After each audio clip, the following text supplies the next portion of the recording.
이제 12월을 맞이했습니다. 지금 바이러스가 계속 확산 중에 있어서 오늘 오후에 또 발표가 된다는데 아마 더 제한된 행정 지침이 내려올 것 같습니다. 오늘도 지난주에 비해서 또 많은 분들이 못 나오셨는데 이 예배에 참석하신 여러분들과 집에서 영상으로 예배를 드리고 있는 모든 성도들에게 하나님의 놀라운 은혜가 넘치시기를 간절히 축원합니다. 12월 달이 되었기 때문에 이제 한 달 지나면 올해가 다 지나가고 또 새해가 오게 될 것입니다. 그래서 계속 이 코로나로 인한 또 여러 가지 상황들이 연장된다면 새해라는 의미가 우리들에게 의미가 없는 새롭게 다가오는 그런 시간이 아닐 수가 있기 때문에 이제 이 한 달 동안에 새 일을 행하실 하나님을 기대하고 소망하면서 내 삶에, 내 인생에, 또 우리 교회와 이 땅에 하나님이 새 일을 행하시옵소서라는 간절한 마음으로 또 준비하고 기다리는 우리들의 신앙이 되기 위해서 이렇게 한 달 동안 이 주제를 가지고 여러분과 함께 말씀을 나누려고 합니다. 어떤 여인이 주부교실에 가서 강의를 듣는데 강사가 퀴즈를 냈습니다. 이 세상에서 가장 차가운 바다는 썰렁해입니다. 그러면 세상에서 가장 따뜻한 바다는 무엇이겠습니까? 질문을 했는데 정답을 못했습니다. 강사가 정답을 가르쳐 줬는데 사랑해입니다. 네, 가르쳐 줬습니다. 이 여인이 이게 참 좋은 퀴즈다라고 생각하고 집에 가서 남편에게 퀴즈를 냈습니다. 그래서 가장 따뜻한 바다는 뭘까요? 라고 질문을 했는데 남편이 대답을 못합니다. 그래서 이 여인이 애교를 피우면서 당신이 평소 나에게 하고 싶은 말 있잖아 이렇게 힌트를 줬습니다. 그랬더니 남편이 바다라고 그랬지? 세상에서 가장 뜨거운 바다는 열바다야 그렇게 대답을 했습니다. 우리가 한 해 동안에 이렇게 코로나의 상황을 지나오면서 또 이런저런 일로 마음속에 열받는 일이 참 많은 것 같습니다. 여러분 마음에 뭔가 열이 가득 차 있다면, 삶의 스트레스로 가득 차 있다면 이 한 주간 하나님의 은혜 안에서 마음이 차분해지고 또 모든 열이 다 식어서 푸른 초장과 쉴만한 물가의 삶이 되는 귀한 한 달이 되고 그래서 새해를 잘 맞이할 수 있는 우리 성도 여러분들 되시기를 주의 이름으로 축원합니다. 힘들고 어려워지면서 우리의 마음에 여유가 없어졌는데 특별히 찬송을 틀어놓고 찬송을 듣고 또 찬송을 부를 때에 일하면서 듣기도 하지만 또 집중해서 그 찬송 앞에 엎드려 있으면 그 찬송의 능력이 우리를 치유하고 회복시키는 아주 대단한 그런 하나님의 은혜와 사랑이 담겨 있습니다. 바울과 실라가 감옥에 들어가서 참 엄청난 육체적인 고통과 아픔을 겪었지만 하나님을 향하여 열심히 힘차게 찬양했더니 그 감옥 문이 열리고 쇠사슬이 풀리는 그런 기적이 일어나지 않았습니까? 오늘 사실 첫 번째 이 설교의 주제는 찬송입니다. 그래서 오늘 성도 여러분들 특별히 12월 달에 찬송을 열심히 부르시고 또 찬송을 열심히 들으셔서 여러분 성도의 심령의 마음에 평안함과 또 기쁨이 넘치시기를 주의 이름으로 축원합니다. 자, 하나님이 오늘 우리들에게 새 일을 행하신다고 하셨는데 이 새 일이란 하나님이 하시는 기적과 은혜입니다. 아주 좋은 일입니다. 하나님이 우리에게 새 일을 행하실 때 아주 좋은 일을 행하십니다.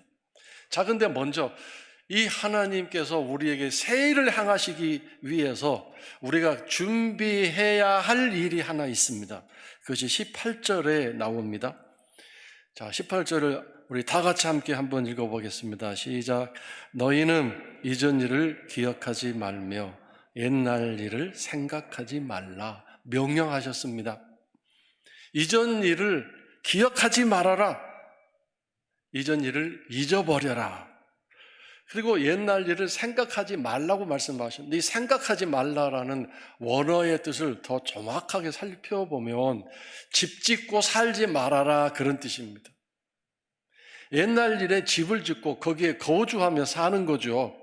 그래서 우리가 세 가지를 특별히 기억하지 말고 집 짓고 살지 말아야 되는데, 첫 번째는 당연히 지난날에 원한, 원통, 고통스러웠던 일, 힘들고 어려웠던 일, 특별히 신앙적으로 하나님 앞에 절망했던 일, 신앙적으로 실패하고 실수했던 일, 하나님이 왜 나에게 이런 일을 하실까라는 그런 의심과 신앙적으로 낙심했던 그 모든 일들을 우리가 잊어야 할 뿐만 아니라 거기에 집을 짓고 사는 일을 이제 청산해야 합니다. 즉 우리의 마음을 깨끗하게 청소해야 되는 것이죠. 이런 과거의 일들을 이 마음속에 남겨놓고, 어떤 분은 물론 또 거기에 막 욕심이라는 것에 집을 짓기도 하고, 두려움과 염려라는 곳에 집을 짓고 살기도 하고, 과거의 상처와 아픔 위에 집을 짓고 계속 거기에 머물러 사는 사람이 있습니다. 이걸 깨끗이 청산해야 합니다. 그래야 하나님이 새 일을 행하실 수 있습니다.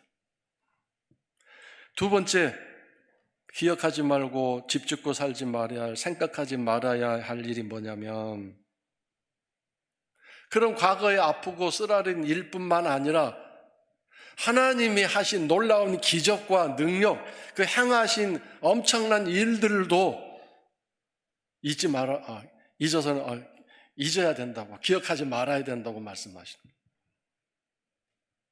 이것은 왜, 어떤 측면에서 그 하나님이 과거에 행하신 놀라운 일을 잊어야 되고 거기에 집중고 살지 말아야 되느냐면, 하나님을 잊는다는 측면이 아니고 새 일을 행하실 것이기 때문입니다.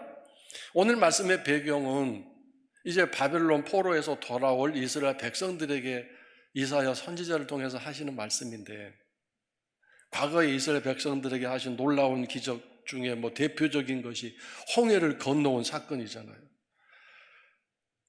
그래서 살면서 홍해와 같은 어려움을 만났을 때 과거에 그 행하신 일을 기억하면서, 자, 이번에도 하나님이 저 홍해를 갈라서 우리가 건너가게 해 주시겠지, 그런 기적이 일어나겠지라고 생각해서는 안 된다는 뜻입니다. 하나님이 새 일을 행하신다고 할 때 방법에 새로운 일을 하신다는 뜻입니다. 과거에 그런 방법을 쓰셨기 때문에 이번에도 그런 방법을 쓰실 것이다. 그래서 홍해와 같은 크나큰 문제를 만났는데 하나님의 옛날에 그렇게 홍해를 갈라지게 해서 그 가운데를 건너가셨기 때문에 그 방법이 이번에도 이루어지겠지, 그렇게 역사하시겠지, 그렇게 역사하실 줄 믿습니다라고 기도하고 앉아있는데, 하나님은 배를 한 척 보내실 수도 있잖아요. 근데 나는 이거 사탄의 시험이야, 나는 하나님이 갈라지게 만든 엄청난 기적으로 내게 능력을 보내실 텐데 내가 이 사탄의 소나기 유혹에 넘어가면 안 되지, 사탄아 물러가라, 그리고 그 배를 거절하고 안 건너가고 있으면 안 된다는 뜻입니다. 자기가 그런 하나님의 능력과 은혜임에도 불구하고 그것을 거부하면서 믿음이 대단한 것으로 착각하고 오해하고 있다면 하나님이 얼마나 답답하고 안타까우시겠습니까? 그래서 우리의 고정관념, 이것은 이렇게 되고 저건 저렇게 되고 하는 그런 생각을 다 버려야 되는 것입니다. 하나님은 우리의 생각 안에서 일하시는 분이 아니라 우리 생각 밖에서 일하시는 분이기 때문입니다. 그래서 빌립보서 4장 7절에 모든 지각을 뛰어넘는 하나님이라고 말씀하셨어요. 여기서 지각이란 우리들의 감각 또는 이성, 지식을 초월하시다, 그 뜻입니다. 근데 가만 보면 우리들의 모든 신앙은 우리들의 이 지식과 우리들의 경험과 우리들의 그 생각, 테두리 안에서만 하나님을 생각하고 기대하고 소망하는 것이 너무 많은 것 같습니다. 그러므로 하나님이 새 일을 내 삶에 이루시고 또 그 일을 행하시기 원하신다면 이런 고정관념에서 벗어나야 합니다. 다음에 세 번째로 우리가 잊어버려야 하고 또 생각하지 말아야 할 일은 똑같은 어려움이 옛날처럼 있었는데 그 일을, 그러니까 두 번째에서는 하나님의 방법을 새롭게 하시죠. 방법을. 근데 세 번째 우리가 잊어야 할 것은 옛날에 그렇게 일을 하셨기 때문에 이번에도 그렇게 일을 하실 것이다 라고 생각하는, 역시 이것도 고정관념의 한 부분인데, 이 어려움을 이런 식으로 해결해야 마땅하다고 생각하는데 그 일이 내가 기대하고 내가 소망하지 않는 어떤 내용이나 수준이나 방향으로 일이 처리가 됐을 때 이건 하나님이 내게 주시는 복이 아니고 이건 하나님이 해결하신 일이 아니다라고 생각하고 계속해서 불만을 터뜨리고 거기에 대해서 두려워하면 안 된다는 뜻입니다. 당장은 아닌 것 같고 이것이 기껏 나에게 해주신 일인가, 이 정도밖에 안 해주시는가라고 실망하고 낙심할 수 있는 그런 상황들이 많이 있겠죠. 하나님은 이게 내가 너에게 해줄 일이다, 이 정도가 내가 너한테 해줄 수 있는 수준이다 라고 말씀하실 때 어떡하겠습니까? 바울사도 같은 경우는 몸이 너무도 아파서 3번이나 특별 작전 기도를 했지만 하나님이 고쳐주시지 않고 그 병을 그대로 가지고 사는 것이 내가 너를 향한 내 뜻이다라고 말씀을 해주시지 않았습니까? 그러니까 여러분, 우리가 어려움을 당하고 힘든 일을 당했을 때 우리가 원하는 수준, 우리가 원하는 일의 내용이 있습니다. 그렇게 해주셔야 마땅하다고 생각하는데 그렇게 하지 않았을 때 우리가 어떻게 해야 되겠습니까? 그러므로 이 일은 마땅히 이렇게 돼야 되고 저 일은 저렇게 마땅히 이루어야 되고 하는 이런 고정관념들, 우리의 수준들을 다 내려놓고 그런 모든 생각들을 다 포기하고 하나님 앞에 깨끗한 마음으로, 빈 마음으로 나가야 된다는 뜻입니다. 그래서 여러분, 당장은 이해하기 힘들고 당장은 왜 하나님이 나에게 이 정도밖에 안 해주신가라고 불만스럽고 정말 만족하지 못하는 그런 상황일지라도 믿음과 순종으로 그 일을 받아들이고 예, 하나님 알았어요 라고 지나가다 보면 어느 날 하나님이 왜 나에게 그렇게 일을 하셨는지, 하나님이 왜 그렇게 그런 방향으로 나를 이끌어 가셨는지 나중에는 알게 되는 날이 분명히 오게 됩니다. 아, 하나님이 그래서 이렇게 내게 이 일을 하셨구나 깨닫게 되는 것입니다. 그래서 오늘도 이 일은 이렇게 이루어져야 됩니다 라고 딱 고정관념으로 못 박아놓고 하나님 이렇게 해주세요, 그렇게 하지 않으면 난 절대로 하나님 응답 아니에요 라고 생각하는, 이것도 다 내려놓고 그런 것들을 다 포기하라는 뜻입니다. 19절을 보시면 광야에 길을 만드시고 사막에 강을 만드신다고 하셨습니다. 광야와 사막은 인생에 가장 힘들고 어려운 순간이죠. 근데 거기 하나님이 만드시는 길과 강의 뜻은 무엇입니까? 그것은 그 그 사막과 광야를 벗어날 수 있는 길, 탈출로를 말합니다. 탈출로. 또는 그 사막과 광야에서 죽지 않고 살아날 수 있는 길, 벗어날 수 있는 방법을 뜻합니다.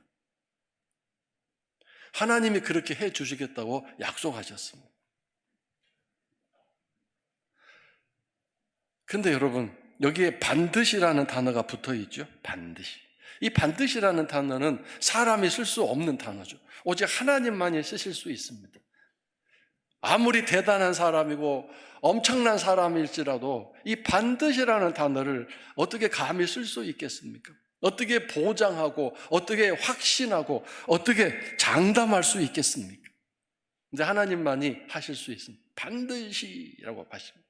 그래서 여러분, 우리가 이 하나님이 이렇게 새 일을 행하셔서 광야의 길을 만드실 수 있고 사막에 강을 만드실 수 있는 이 하나님, 그렇게 새 일을 행하실 하나님, 광야의 길이 없었는데 하나님이 새 일을 행하셔서 길을 만드셨고 사막에 어떻게 샘도 아니고 강을 만드실 수 있는가? 근데 하나님이 반드시 그렇게 하신다고 하시는 이 사실을 믿고 나아갈 때 하나님은 우리에게 새 일을 행하신다고 말씀하셨습니다. 자, 그리고 나타낼 것이라는 단어도 상당히 재미있는 단어입니다. 이 나타내다라는 말을 영어로 표현하면 스프링 업입니다. 스프링 업. 스프링이 뭔가요? 용수철이죠. 용수철이 팍 이렇게 튀어 오르듯이 사막에서, 광야에서 하나님의 새 일을 행하시면 갑자기 그 하나님 하신 일이 툭 튀어나온다, 그런 뜻입니다. 툭 솟아오른다, 그 뜻입니다. 예고도 없고요, 맛보기도 없고 어떤 전조도 없이 갑자기 하나님 하신 일이 툭 튀어나온다, 그 뜻입니다. 그래서 사실 이게 힘들고 어려운 거죠. 맛보기라도 있으면, 예고편이라도 있으면, 뭔가 좀 미리 설명 좀 조금만 해주시면 그래도 힘들고 어려운 광야와 사막에서 기다릴 수 있는데, 아무런 징조도 없고 아무런 어떤 예고도 없이 계속 기다리고만 있어야 되니 얼마나 힘들겠습니까? 그러나 하나님 행하신 일 반드시 행하신다는 이 믿음을 가지고 끝없이 내 안에 찾아오는 염려와 근심, 거기에 집중고 살지 않도록 계속해서 잊어버릴 것 잊어버리고 내려놓을 것 내려놓고, 내가 나도 모르게 집짓고 살고 있는 그 염려, 욕심, 두려움, 미움, 이런 것들을 막 집어 다 깨트려서 거기서 빠져나와서 하나님을 기대하고 있으면 어느 날 갑자기 예고도 없이 하나님이 그냥 놀라운 일을 하루아침에 행하실 수 있다는 이 사실을 여러분 기억하시고, 하나님, 내년에는 내 인생에, 내 삶에, 내 가정에, 내 자녀들에게, 우리 사랑하는 교회에 이런 일을 허락하여 주옵소서 기도하시면서 그 하나님의 새 일 행하신 일을 누리고 경험하시고 나누어 주시는 복된 성도 여러분 되시기를 축원합니다. 자, 그렇다면 이제 또 한 가지 단어, 보라라는 단어가 있습니다. 보라. 그래서 어떻게 우리가 그래서 사막과 광야에서 하나님 행하실 일을 우리가 만날 수 있는가? 세 번째 단어가 반드시라는 단어, 튀어나올 것이다, 나타낼 것이다. 세 번째 단어는 보라라는 단어입니다. 이 보라라는 단어는 주목하다, 그리고 하나님을 기다리다, 그런 뜻입니다. 우리가 지난주 사랑이라는 설교를 나누었는데 마음과 힘과 뜻을 다하여 하나님을 주목하는 것입니다. 하나님을 바라보는 것입니다. 이런 사람에게 하나님이 새 일을 행하신다고 하셨는데, 사탄은 뭐하는 존재냐면 우리가 하나님을 주목하지 못하도록 우리의 마음과 시선을 자꾸 흐트려 놓는 그런 존재입니다. 하나님을 주목한다는 것은 믿음을 가진 상황을 말하고 하나님을 향한 사랑의 마음을 유지하는 것이고 하나님을 향하여 소망을 갖는 삶을 뜻하는 믿음, 소망, 사랑이죠. 그런데 사탄은 우리가 하나님을 주목하지 못하고 하나님을 바라보지 못하고 뭘 바라보게 만드나요?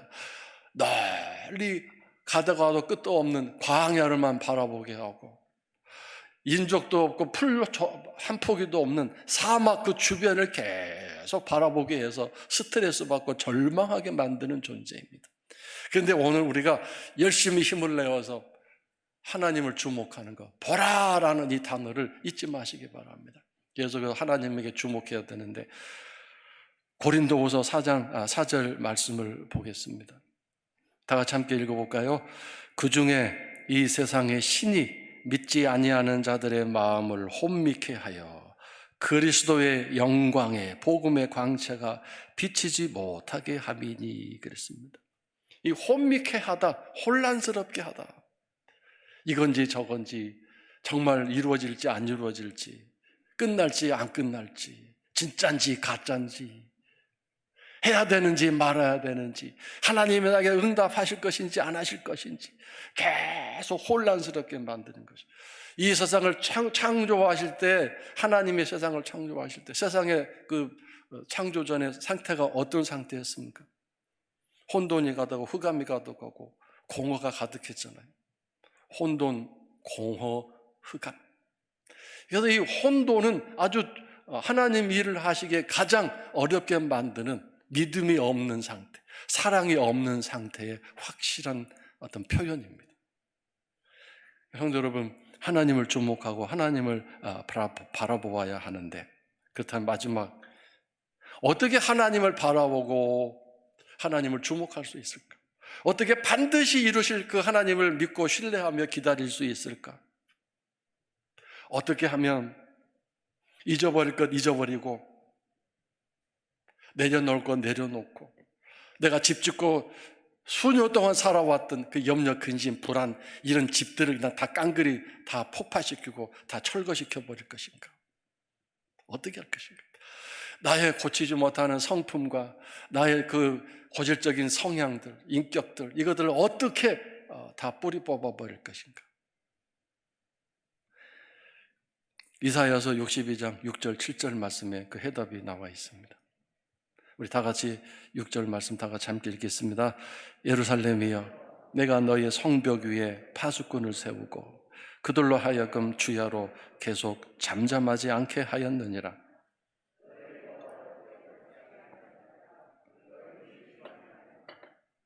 또 여호와께서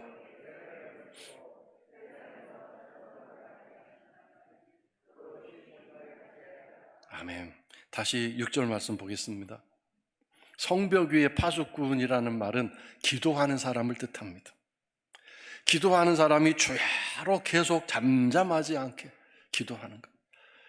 기도는 일정한 장소에서 무릎을 꿇고 정식으로 하나님 앞에 기도하는 것을 말하고, 간구는 일하면서 길을 걸어가면서 하나님 하고 마음속에 부르짖는 것, 이것이 간구입니다. 그래서 그런 기도와 간구의 삶을 계속하는 것을 잠잠하지 않는 것이다. 성벽 위에 파수꾼처럼, 남들은 다 잠을 자도 추워도 더워도 파수꾼은, 성벽 위에 파수꾼은 잠을 자지 않고 눈을 부릅뜨고 지켜봐야 되는 거 아닙니까? 마찬가지로 기도하는 사람이 그렇게 해야 된다는 뜻입니다.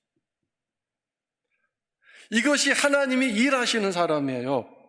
그래서 이런 사람을 어떤 거 한다고요? 하나님이 기억하신다고 그랬죠. 하나님이 기억하신다. 그럼 반대로 우리가 기도를 띄엄띄엄 하고, 하고 싶을 때 하고 하고 싶지 않을 때는 안 하고, 기도 안 하는 날들이 더 많고, 그러면 하나님 어떻게 하신다고요? 기억하지 않으신다는 뜻 아니겠습니까? 사람도 매일 이렇게 연락을 하고 자주 만나야 기억이 되고, 안 만나면 out of sight, out of mind, 안 보면 멀어진다고 그러잖아요. 하나님은 근데 쉬지 않고 주야로 우리가 계속 잠잠하지 않기를, 기도하기를 원하십니다. 왜요? 매일 매순간 뭐 사탄이 날 잡아서 오는 게 아니라, 주중에 한 번만 하는 게 아니라, 하루에 뭐 한두 시간만 우리를 공격하는 게 아니라 1년 365일 24시간 매일 매순간 우리를 공격하기 때문에 우리에게 혼돈을 주고 혼미케 하려고. 그래서 우리가 쉬지 않고 하나님을 향해 집중하고 하나님을 바라볼 수 있도록 기도해야 하는 것입니다. 기도의 집인 이곳에서 기도하셔야 되고, 집에서도 기도하시고, 직장에서도 기도하시고. 그래서 이런 사람을 하나님이 기억하신다. 자, 그 다음에 7절을 보겠습니다. 그래서 이런 사람을 통해서 하나님은 예루살렘을 세워 찬송을 받으신다. 이런 사람을 통해 어떻게 해서? 새 일을 행하여 주심으로 감격해서 하나님 감사합니다라고 새 예루살렘을 세워서 하나님이 찬송 받으신다. 그러므로 이런 마지막 단계가 찬송인데요, 이 일이 이루어지기까지, 새 일을 나에게 행하셔서 하나님 감사합니다 찬송이 막 울려 퍼지는 그 승리의 그날이 되도록까지 하나님을 쉬지 못하시게 해야 합니다. 하나님을 계속 일하시게 만들어야 돼요. 누가요? 기도하는 사람이. 밤에 성벽 위에서 보초 서는 사람처럼 계속해서 기도의 삶을 쉬지 말아야 되는 거죠. 이것이 바로 하나님이 새 일을 행하실 수 있는 길이 된 거죠. 광야에 길을 만드시고 사막에 강을 만드실 수 있는 하나님이 일하시는 것입니다. 그러면 여러분, 기도를 쉬지 마십시오. 찬송을 받으시기 원하시는 하나님, 찬송을 우리가 드릴 수 있는 귀한 삶이 될 수 있도록, 새 일을 행하신 하나님을 찬양할 수 있도록. 20절을 보면 거기에 들 짐승들, 승냥이와 타조도 하나님을 존경하게 할 것이다. 경외하고 하나님을 찬양하게 될 것이다. 사막의 대표적인, 광야의 대표적인 짐승이 승냥이와 타조 아니겠습니까? 하나님이 그렇게 그들에게도 복을 주셔서 그렇게 하실 텐데, 내가 택한 백성 나의 백성들이야 하물며 더하지 않겠느냐. 그러므로 내가 택한 자, 내 사랑하는 자녀들에게 이렇게 새 일을 하심으로 찬송을 받으실 것이다. 21절 마지막 말씀 보십시오. 다 같이 함께 읽겠습니다. 이 백성은 내가 나를 위하여 지었나니 나를 찬송하게 하려 함이니라. 찬송이 어떻게 왜 나오는지 지금까지 말씀을 드렸습니다. 성도 여러분, 이 한 달 동안 잊을 것 잊으시고 신앙적으로 뭐 안다고 자부했던 것들도 다 내려놓읍시다. 내가 신앙적으로 낙심했고 절망했던 하나님 앞에 부끄러운 것들도 다 내려놓읍시다. 내가 하나님을 주목하고 바라보는데 방해되는 것들은 다 그냥 가감없이 다 잊을 것 있는 것처럼, 다 부셔버리고 철거하는 것처럼 그렇게 다 거기서 정리정돈 잘 하셔서 그런 사람에게 그 기도의 삶을 통해서 이런 일이 다 일어나게 조사하시다. 기도의 삶을 통해서 하나님이 새 일을 내 삶에 이루실 것을, 행하실 것을 믿습니다, 기대합니다, 그런 마음으로 잘 한 달 동안 준비하셔서, 코로나가 계속 내년에도 이어질 수도 있겠지만 그런 연장선상에서 시작되는 2021년이 아니라 새로운 시간이 또 우리들에게 다가올 수 있도록 이 12월부터 남은 한 달 동안 새 시간들을 맞이하셔서 새해 2021년 1월도 새 달이 될 수 있는 복된 시간들이 우리 성도들에게 올 수 있게 되기를 주의 이름으로 축원합니다.